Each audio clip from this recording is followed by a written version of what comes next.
Universidad Tecnológica Boliviana, de los hechos ilícitos, carrera Derecho, materia Derecho Civil 3, docente licenciada Andrea Hortensia Gómez, curso cuarto semestre, turno noche, paralelo B.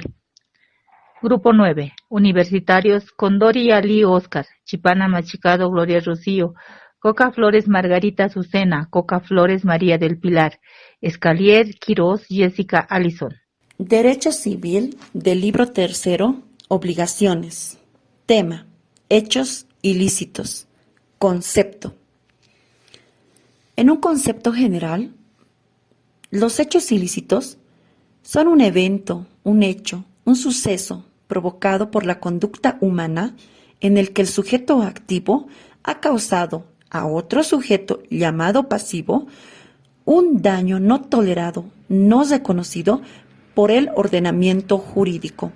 Por lo tanto, queda obligado a un resarcimiento del daño. En el artículo 984 del Código Civil Boliviano nos dice: resarcimiento por hecho ilícito. Quien con un hecho doloso o culposo ocasiona a alguien un daño injusto queda obligado al resarcimiento. Importancia de la materia. En el presente siglo, la materia cobró gran importancia. En la actualidad, los hechos ilícitos integran una parte importante de derecho de obligaciones por las siguientes causas.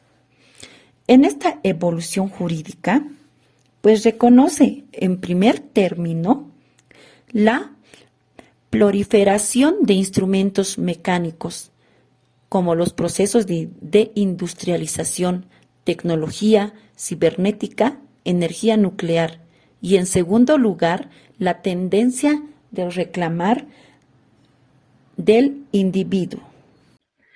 El acto ilícito civil, nociones y caracteres. El acto ilícito es todo acto voluntario, reprobado por la ley que causa un daño imputable a la gente en razón de su culpa o su dolo. Las características. Inciso A, voluntariedad del obrar. Inciso B, prohibición expresa de la ley.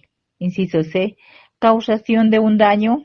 Inciso D, culpabilidad del responsable. Una de las características es la voluntariedad de obrar. Se puede decir que no hay acto ilícito que sea obrado involuntariamente. Por tanto, existe incompatibilidad entre los actos ilícitos y los hechos involuntarios. Prohibición expresa de la ley. Para haber prohibición expresa debe estar en contradicción con la norma legal. De ahí que el creador del riesgo no es deudor de la reparación a título de responsabilidad, sino a título de obligación legal proveniente de un acto ilícito. Inciso C. Causación de un daño. Sin daño no hay acto ilícito civil. El daño debe haberse producido en razón de un acto antijurídico. Se atribuye a un sujeto, sea a título de culpa, dolo, u otro factor de atribución objetiva. Inciso C. Inciso D. Culpabilidad del responsable. No hay responsabilidad sin culpa. Existen algunos casos en los cuales la culpa o el dolo dejan de ser factores de atribución, tal el caso de la responsabilidad por actividades riesgosas, en la cual la culpabilidad del agente es un elemento que no cuadra en la configuración de la responsabilidad. Acto ilícito civil y delito penal. Vamos a mencionar las diferencias que existen entre un acto ilícito civil y un delito penal. El acto ilícito civil es un concepto abierto que comprende cualquier infracción a una norma legal, siempre que concurran los elementos propios de los actos de esa índole, como ser una violación de ley, imputabilidad, daño resarcible, relación de causalidades entre el hecho obrado y el daño. En cambio, los delitos penales, sean dolosos o culposos, responden a la nota de la tipicidad. Es decir, que han de estar taxativamente prefigurados en el Código Penal. El resultado dañoso es indispensable para configurar el acto ilícito civil. Sin daño no se presenta esta causa de la obligación de indemnizar. Ya en el delito penal, el daño no es un elemento esencial, pues hay figuras tipificadas como delitos por el Código Penal no dañosas. Un ejemplo, tentativa de delito, tenencia de arma o explosivos y demás. Las finalidades de las sanciones que se aplican a los actos ilícitos civiles se hallan en resguardo del interés de los particulares mediante la acción resarcitoria que tiende al restablecimiento de su statu quo anterior a la ocurrencia del acto ilícito. La sanción civil procura recompensar el interés lesionado y tiende a colocar al damnificado en la situación precedente a la realización del hecho ilícito.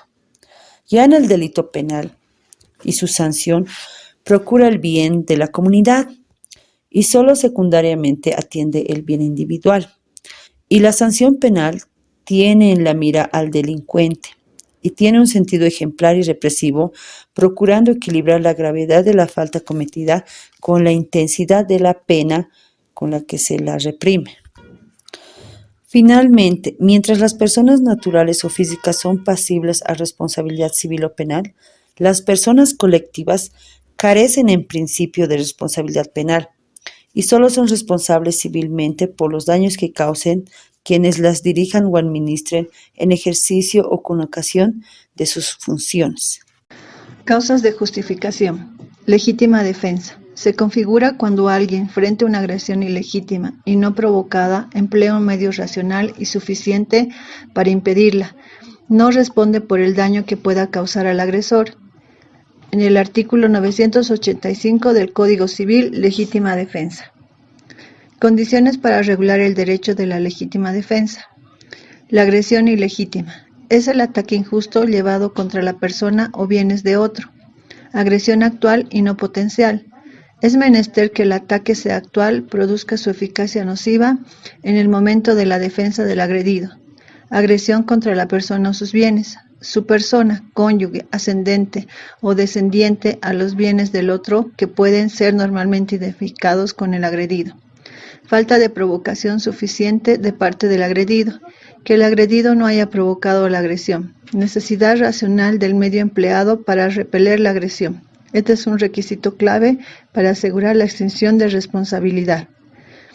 Estado de necesidad. Estado de peligro actual para intereses legítimos que solo puede ser conjurado mediante la lesión de los intereses legítimos del otro. Artículo 986 del Código Civil, estado de necesidad. Daño causado por persona inimputable. Los niños que no han alcanzado la edad de 10 años carecen de discernimiento y por consiguiente no es voluntario el acto dañoso que obrare, pero la responsabilidad se refleja a su padre o madre. En el artículo 988 del Código Civil, resarcimiento del daño causado por persona inimputable.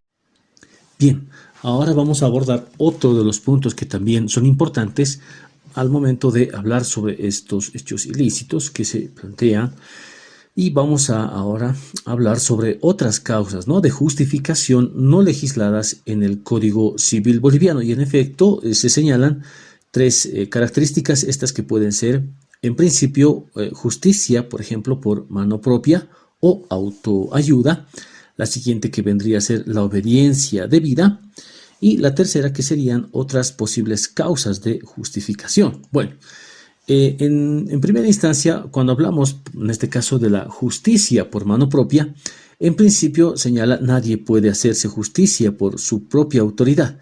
Toda persona tiene como obligación, en este caso, acudir, ¿no?, ante los tribunales de justicia, como señala el código, en el Código Civil boliviano, el artículo 1282, sobre la prohibición de la justicia directa.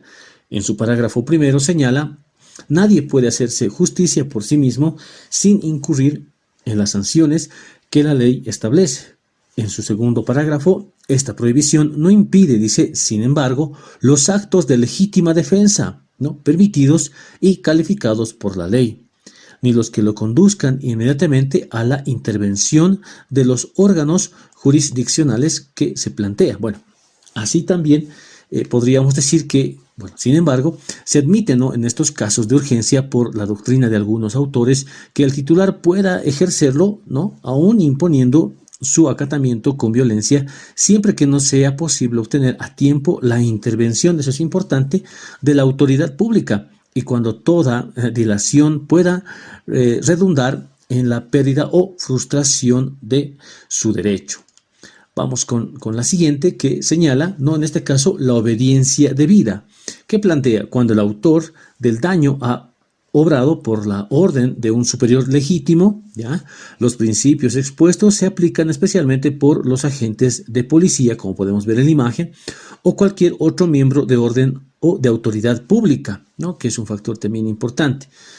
Para el apropiado funcionamiento de esta causa de justificación es importante que el orden emane, ¿no?, de un superior legítimo, quien está autorizado por ley para dirigir la actividad o de otra persona. Bueno, allí, como podríamos ver en el cuadro, se señala que, bueno, los policías, tal vez como un ejemplo, podrían también, ¿no?, ejercer esta obediencia debida.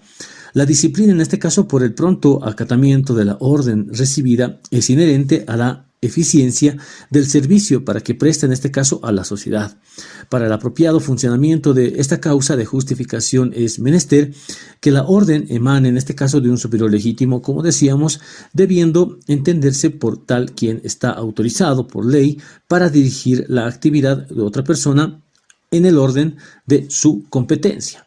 Bien, ahora vamos a abordar el tercer punto, sobre otras posibles causas de justificación, y estas pueden ser, como señala el texto, como ser, en este caso, por un motivo de urgencia, un caso de urgencia, el ejercicio de un derecho propio, ¿ya?, el